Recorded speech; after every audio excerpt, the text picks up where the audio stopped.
안녕하십니까. 질문 읽어주는 남자의 징남입니다. 네, 이번에 풀어볼 문제는 6월 모의고사에서 난이도가 높았던 경제 비문학 지문입니다. 통화정책에 관한 지문이었고요. 여기서 오답률 2위인 30번 문제가 나왔던 지문입니다. 통화정책에 관한 얘기는 그동안 많이 나왔었는데, 정보량이 상당히 많다 보니까 학생들이 많이 당황했던 건지, 전체적으로 오답이 많이 나왔고, 시간도 꽤 많이 걸렸던 지문이었습니다. 앞으로 이런 지문이 나왔을 때, 우리가 어떻게 대처해야 될지 문제를 풀어보면서 얘기를 해보도록 하겠습니다. 기본적으로 이제 먼저 문제를 보고 시작해야 되죠. 문제를 보니까 항상 나오는 일치 불일치 문제, 그 다음이 기억과 니은 지정해서 푸는 문제, 보기를 주어졌는데 보기를 활용하지 않는 내용 이해 문제, 그 다음에 보기를 활용해서 푸는 문제, 그 다음에 단어 문제, 이렇게 나왔습니다. 그래서 저희가 이제 항상 할 때 뭐죠? 기억, 니은 지정된 거부터 풀자 이렇게 했었죠. 그럼 28번부터 풀어보도록 하겠습니다. 네, 28번부터 풀어보겠지만 28번이 그렇게 만만한 문제가 아니었어요. 꽤나 어려운 문제였다라는 거, 배울 것도 많았던 좋은 문제였습니다. 한번 풀어보도록 하겠습니다. 자, 기억은 미시 건전성 정책이고요. 니은은 거시 건전성 정책입니다. 요거에 대한 관련된 내용들을 1, 2, 3, 4, 5번을 통해 확인을 하라는 문제였는데요. 한번 뭘 확인하라는지 선지를 읽고 보도록 하겠습니다. 1번, 기업에서는 물가 안정을 위한 정책 수단과는 별개의 정책 수단을 통해 금융 안정을 달성하고자 한다. 자, 이렇게 기억했잖아요. 그러면 기억이 들어가 있는 단락부터 우리가 탐색을 시작하는 겁니다. 여기를 읽고 시작하는 게 아니라 여기서부터 시작을 한다는 점 주의하시고 읽어보면 되겠습니다.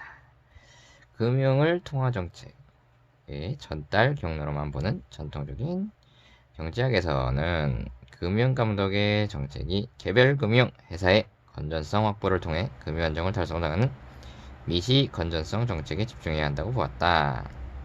이러한 관점은 금융이 직접적인 생산수단이 아니므로 단기적인 때와는 달리 장기적으로는 경제성장에 영향을 미치지 못한다는 인식과 자산시장에서는 가격이 본질적으로 가치를 초과하여 폭등하는 버블이 존재하지 않는다는 효율적인 시장 가설에 기인한다.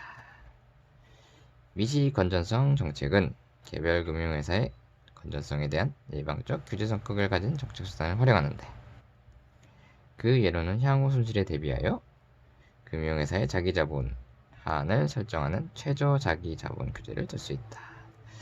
아직까지 뭐예요? 물가 안정 정책수단 혹은 금융 안정을 달성한다, 이런 얘기가 없었죠. 금융 안정 얘기는 한 번 있었어요. 여기 금융을 통화 정책의 전달 경로라고 보는 전통 경제학에서는 금융 감독 정책이 개별 금융 회사의 건전성 확보를 통해 금융 안정을 달성하고자 한다라고 했는데, 그러면 이 부분이 아직 확인이 안 됐어요. 물가 안정을 위한 정책 수단과는 별개, 즉 금융 안정 정책과 물가 안정 정책이 다르다라는 얘기가 나와줘야 되는데, 아직까지 우리가 읽은 부분에서는 그 이야기를 확인할 수가 없었습니다. 그러면 내려가면 됩니다. 이처럼 전통적인 경제학에서는 금융강독 정책을 통해 금융 안정을, 통화 정책을 통해 물가 안정을 달성할 수 있다고 보는 이원적인 접근 방식이 지배적인 견해였다. 아하, 여기 나왔죠. 둘의 정책이 다르다. 이원적인 접근 방식이 지배적이었다. 라고 확인을 해주고 있습니다. 다음에 2번. 그런데 여기서 이제 우리가 조금 더 빨리 풀 이제 그런 방법을 택해보자면 우리가 방금 기억 부분을 확인했잖아요. 그러면 계속해서 기억에 관련된 선지를 풀어보는 겁니다. 그러면 좀 더 효율적으로 문제를 풀 수가 있죠. 기억과 관련된 선지가 뭐냐? 2번은 아니고 3번이죠. 기억은 니은과 달리 예방적 규제 성격의 정책 수단을 사용하여 금융 안정을 달성하고자 한다. 우리가 방금 읽었던 부분, 예방적 규제 성격을 가진 정책 수단을 활용한다 라고 했기 때문에 여기를 확인할 수가 있어요. 근데 아직 확인 못한 부분이 하나 있죠. 뭐예요? 니은과 달리 이 부분을 확인하지 못했기 때문에 이거를 동그라미 칠 수가, 맞다라고 할 수가 없는 거라는 거 확인해 두시고요. 나머지 선지를 확인해 보니까 니은, 니은, 니은이 모두 들어가 있기 때문에 이제는 니은에 관련된 정보들을 확인해 보도록 하겠습니다. 자, 2번을 보면 니은에서는 신용 공급의 경기 순응성을 완화시키는 정책 수단이 필요하다. 경기 순응성이란 단어를 우리가 혹시 알고 있나요? 경제를 배우거나 경제에 관심 있는 학생이 아니라면 알기 힘든 단어입니다. 이런 단어들이 활용된 선지는 이런 단어가 꼭 본문에도 들어가 있다라는 거. 이 점을 활용해서 좀 더 빠르게 우리가 정답으로 접근해 갈 수가 있습니다. 니은 여기서부터 시작해서 경기 순응성이라는 단어를 눈으로 이제 찾아보면 여기 요 부분에서 처음 경기 순응성이 나타나게 됩니다. 그러면 이 부분을 한번 읽어보도록 하겠습니다. 금융 시스템 위험 요인은 경기 순응성을 가진다. 즉, 여기서 즉이라는 단어는 뭐냐면 앞에 있는 경기 순응성이랑 여기 뒷 문장이랑 같다. 혹은 예시다. 요런 얘기를 해주는 신호라는 거죠. 이거를 활용해서 경기 순응성을 이해해라 라는 평가원의 말이었습니다. 경기가 호황일 때는 금융회사들이 대출을 늘려 신용 공급을 팽창시킴에 따라 자산 가격이 급등하고 이는 다시 경기를 더 과열시키는 반면 불황일 때는 그 반대 상황이 일어난다. 아하, 경기 순응성이라는 건 뭐예요? 경기가 과열돼서 금융회사들이 대출을 늘려 신용 공급을 늘리면 경기가 더 팽창되고 불황일 때는 반대로 더 불황이 되는 경기에 따라서 경기가 더 나빠지고 더 좋아지는 현상이 일어나는 걸 우리가 경기 순응성이라는 걸 확인할 수가 있네요. 이를 완화할 수 있는 정책 수단으로는 경기 대응 완충 자본 제도를 들 수 있다 라고까지 끝났습니다. 그럼 2번을 다시 가보면 신용 공급의 경기 순응성을 완화시키는 정책 수단이 필요하다. 뭐라고요? 완화할 수 있는 정책 수단으로 라고 이를이 뭐였어요? 앞문장이죠. 앞문장이 뭐였어요? 경기 순응성이었죠. 이러한 논리적 구조를 가지고 확인을 해야 정확하고 빠르게 선지들을 확인할 수가 있습니다. 그래서 2번이 맞구나 라고 넘어갈 수가 있었던 겁니다. 우린 3번을 아까 기억은 맞다 라고 확인을 했었죠. 그럼 이제 니은도 보면 됩니다. 니은은 어디서 찾아야 될까요? 예방적 규제 성격을 정책 수단을 사용하여 금융 안정을 달성하고자 한다. 자, 여기서부터 이제 다시 찾아보도록 하겠습니다. 거시 건전성 정책이 추가된 금융감독 정책과 물가 안정을 위한 통화 정책 간의 상호 보완을 통해 경제 안정을 달성해야 되는 견해가 주류를 형성하게 되었다. 거시 건전성이란 개별 금융회사 차원이 아니라 금융 시스템 차원의 위기 가능성이 낮아 건전한 상태를 말하고, 거시 건전성 정책은 금융 시스템의 건전성을 추구하는 규제 및 감독을 포괄하는 활동을 의미한다. 이때 거시건전성 정책은 미시건전성이 거시건전성을 담보할 수 있는 충분 조건이 되지 못한다는 구성의 오류와 논리적 기반을 두고 있다. 거시건전성 정책은 금융 시스템의 위험 요인에 대한 예방적 규제를 통해 금융 시스템의 건전성을 추구한다는 점에서 미시건전성 정책과는 차별이 된다. 달리가 아니라 둘 다 예방적 규제 정책이 활용되고 있네요. 예방적 규제라는 말을 찾아서 활용했었다면 좀 더 빠르게 우리가 확인을 할 수 있었겠죠. 요즘 이러한 것을 평가원이 막기 위해서 니은에서 멀리 떨어뜨리고 문장을 많이 그 사이에 집어넣고 있습니다. 하지만 여러분들이라면 충분히 이 단어들을 확인해서 눈으로 보고 거기서 사실을 확인할 수 있을 것이라고 믿고 있습니다. 그래서 답은 딱 3번이 나왔던 문제였습니다. 다음 문제를 보면 이제 4번 확인해 보면 니은은 기업과 달리 금융 시스템 위험 요인을 감독하는 정책 수단을 사용한다.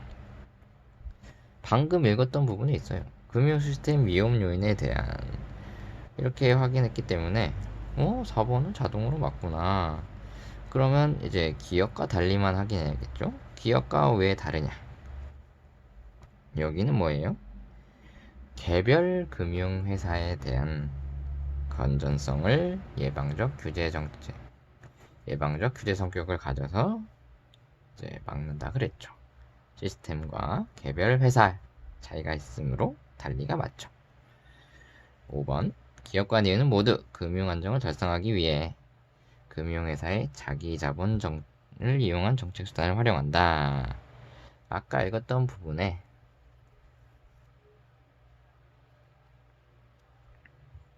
여기 있죠. 금융회사의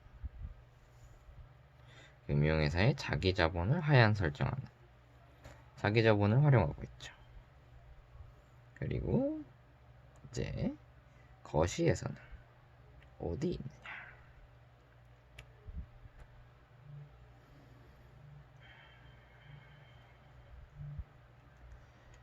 거시에서도 여기 이제 뒷부분을 보면 최저 자기자본의 추가적인 자기자본, 완충자본을 쌓도록 하여 신용 팽창을 억제시킨다라는 말을 통해 자기자본을 이용한 정책수단이라는 것을 확인할 수가 있습니다.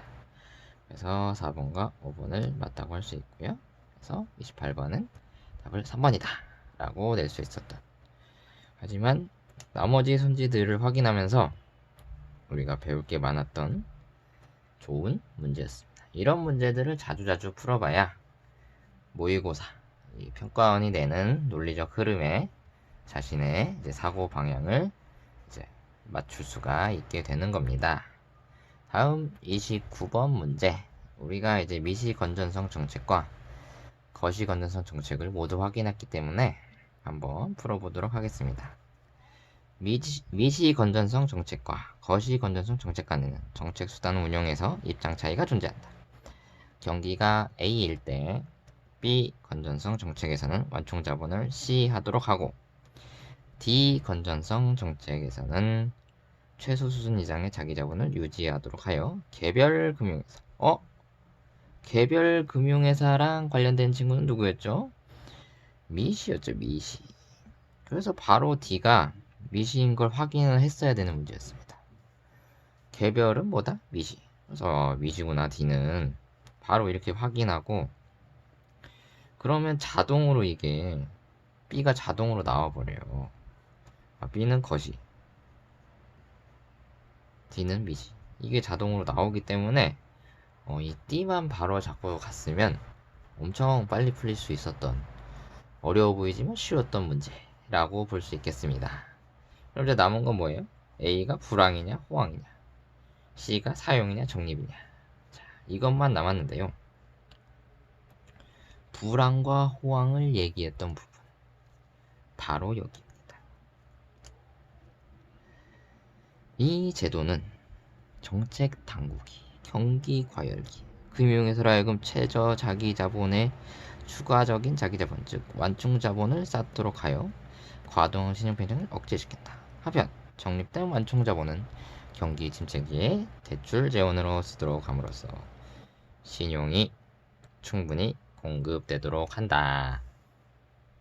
자, 그러면 여기서 뭐예요? 불황일 때 뭐다? 불황일 때 사용, 호황일 때 적립. 요렇게 이제 짝 지어진다라는 걸 글을 통해서 확인할 수가 있었고, 거기서 짝에 알맞는 건 1, 2, 3번 중에 1번밖에 없었다 라는 것을 확인할 수가 있었죠. 그래서 딱 1번 고르면 되는 생각보다 어렵지 않았던 문제였습니다. 이제 당황했을 거예요. 처음 봤을 땐 아이, 호황인지 불황인지 모르고 무슨 정책인지도 모르고 완충 자본을 뭐 하려는지는 모르는데 어떻게 이 문제를 골라야 되는가? 답은 뭐다? D에 있었다. 개별 금융회사는 무슨 정책? 미시 건전성 금융 정책이었다라는 거를 잡고 갔으면 쉽게 풀리는 문제였습니다. 자, 30번 오답률 2위를 차지했던 어려운 문제였습니다. 이 문제를 보고 많이 당황을 했을 친구들이 있었는데요. 어떻게 하면 다음엔 당황하지 않고 비슷한 문제를 풀 수 있을지 풀어보도록 하겠습니다. 현실에서 통화 정책 효과는 이제 보기가 5줄 이상일 경우에는 여러분들에게 추가적인 정보를 주고 그 추가적인 정보를 이해할 수 있느냐, 그 능력을 물어보는 문제이기 때문에 이 보기를 집중해서 확인하는 것이 굉장히 중요합니다. 현실에서 통화정책 효과는 경기에 대해 비대칭적인 것으로 알려져 있다. 통화정책은 경기 과열을 억제하는 데 효과적이지만 경기 침체를 벗어나는 데 효과가 미미하기 때문이다. 아하.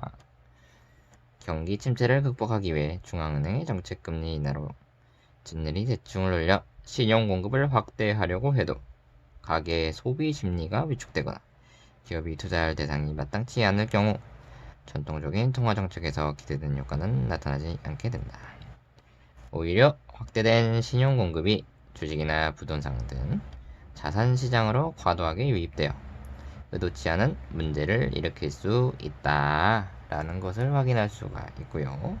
그래서 경제학자들은 경제 주체들이 경기 상황에 대해 비대칭적으로 반응하기 때문에 나타나는 이러한 현상을 끈 밀어 올리기라고 부른다. 이는 끈을 당겨서 아래로 내리는 것이지만 밀어서 위로 올리는 것은 어렵다는 것에 빗댄 것이다 라고 확인이 되었습니다. 그럼 이제 선지들을 보면서 비교해 보도록 하겠습니다. 1번 끈 밀어 올리기를 통해 경기 침체기에 자산 가격 버블이 발생하는 경우를 설명할 수 있겠군. 여기서 확인할 수가 있었죠. 오히려 확대된 신용 공급이 주식이나 부동산 등 자산 시장으로 과도하게 유입되어 의도치 않은 문제를 일으킬 수 있다. 정확히 여기에 해당되는 내용이었다. 2번 현실에서 경기 침체가 되었을 경우 정책 금리 인하에 따른 경기 부양 효과는 경제 주체의 심리에 따라 달라질 수가 있다. 이 부분이죠. 가계의 소비 심리가 위축되거나 기업이 투자할 대상이 마땅치 않을 경우를 통해 결과가 달라질 수 있다는 것을 확인했죠. 3번 끈 밀어올리기가 있을 경우 경기 침체기에 금융 안정을 달성하려면 경기 대응 완충 자본 제도의 도입이 필요하겠다. 자, 여기서 이제 경기 대응 완충 자본 침체기에 어떻게 했죠? 확인 기억이 나지 않으면 다시 가서 보고 적립된 완충 자본은 경기 침체기에 대출 재원으로 쓰도록 함으로써 신용이 충분히 공급되도록 한다. 불황 때 뭐 했다? 사용했단 말이에요. 이제 사용. 자, 사용을 했는데 금융 안정을 시킬 수가 있을까요? 아니죠.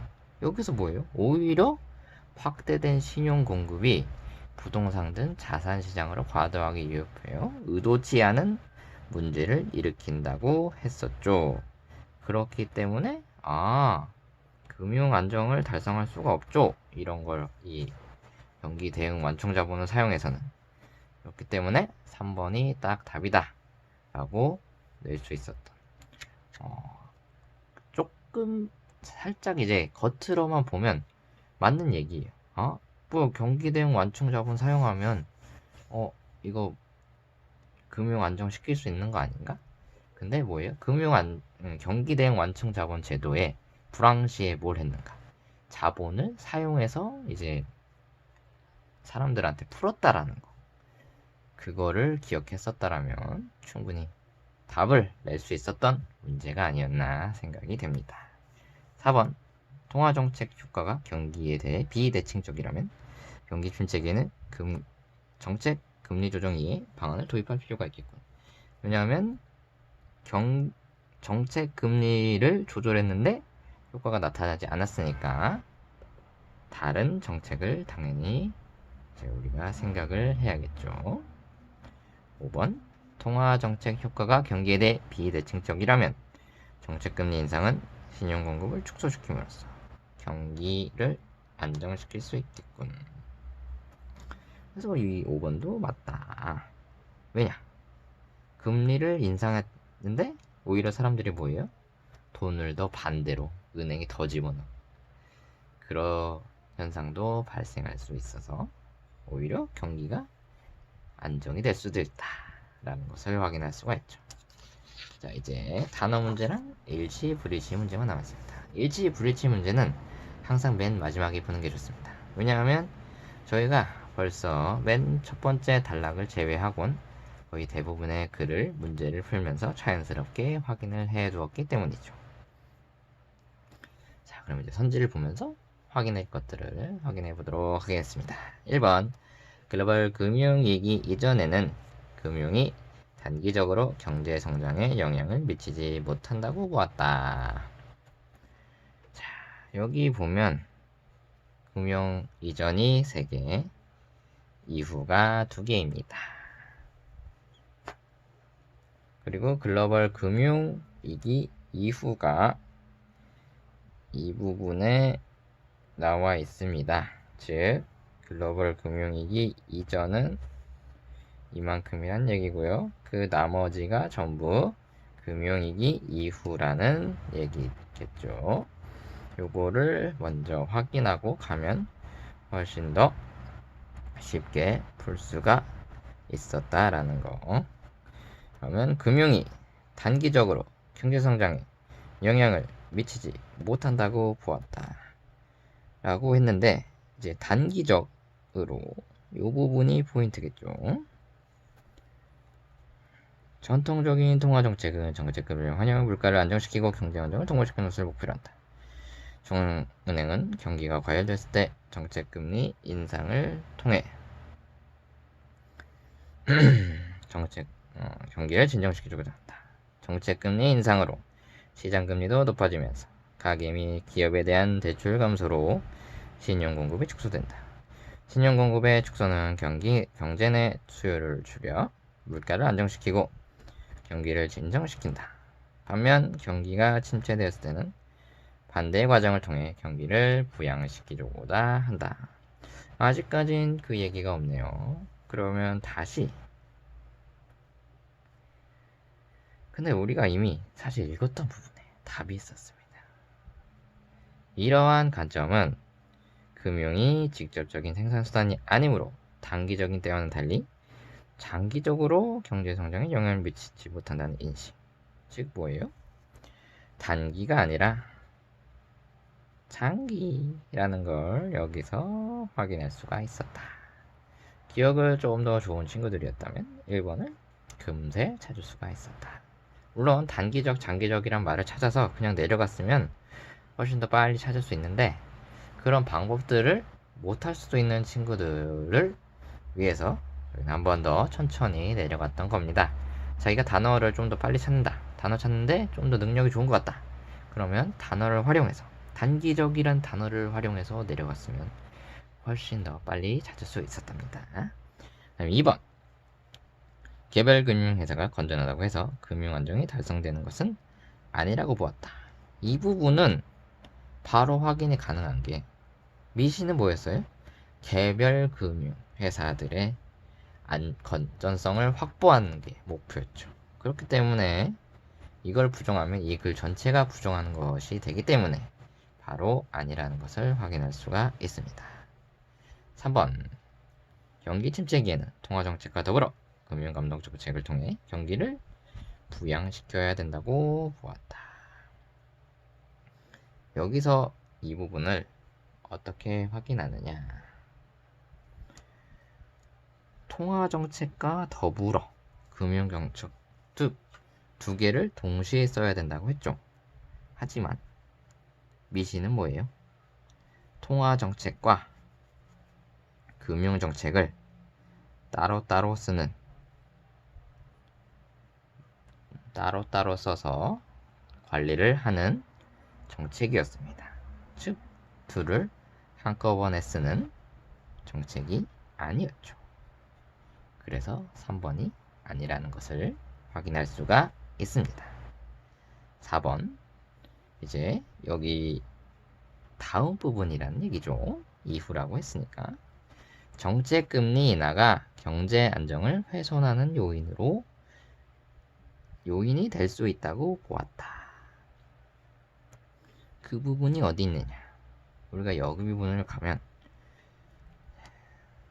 자성이 일어났다. 이 당시 경기 부양을 목적으로 한 중앙은행의 저금리 정책이 자산가격 보불에 따른 금융불안을 야기하여 경제 안정이 훼손될 수 있다는데 공감대가 형성되었다. 자, 저금리 정책이 결국 뭐다? 정책 금리 인하라는 말로 바뀌었고 나머지 말이 동일하죠. 그래서 4번이 옳은 것이다 라는 것을 확인할 수가 있습니다. 그래서 4번 답이다 하고 넘어갈 수 있었던 문제였죠. 마지막 5번을 보면 경기 변동이 자산 가격 변동을 유발하나 자산 가격 변동은 경기 변동을 유발하지 않는다. 이 부분은 어디에 있었는가? 여기를 보시면 경기 변동과 금융 시스템 위험 요인 간의 상관관계를 감안했다. 즉 둘이 상관관계가 있다라는 건데 한쪽만 영향을 미치는 건 우리가 상관관계라고 하지 않습니다. 그래서 이 설명은 틀린 설명이 되게 된다는 점. 그래서 이런 문제를 시험에서는 4번을 정확히 확인했다면 넘어가야 되지만 혼자 공부를 할 때는 1번이 왜 틀렸고 2번이 왜 틀렸고 3번이 왜 틀렸는지 4번이 무슨 근거로 답이 되는지를 꼼꼼히 확인해야 공부가 되고 다음 국어 실력을 올리는데 도움을 준다라는 거. 아무리 많은 문제를 풀어봤자 이렇게 하지 않는다면 실력이 올라갈 가능성은 높지 않다는 점 얘기 드리면서 이제 마지막 단어 문제. 문맥상 A와 가장 가까운 것은 A가 이제 여기서 이제 이 줄치는 선생님 이제 제가 설명을 드리기 위해서 글을 줄 쳤는데요. 이제 줄을 치기 시작하다 보면 이런 게 잘 안 보이기 시작해요. 그래서 평소 이제 풀 때는 줄을 최대한 자제하시는 것도 습관을 들여야 될 것 중에 하나이라는 거. 여기 있습니다. 경기 대응 완충 자본 제도를 들 수 있다. 우리가 예를 보여준다 할 때 그 든다 라고 그 의미죠. 그럼 1번 나는 그 사람에게 친근감이 든다. 이건 뭐예요? 감정이 든다는 얘기죠. 2번 그는 목격자의 진술을 증거로 들고 있다. 증거로 제시하고 있다. 그래서 2번이 정답이 빠르게 나왔던 문제.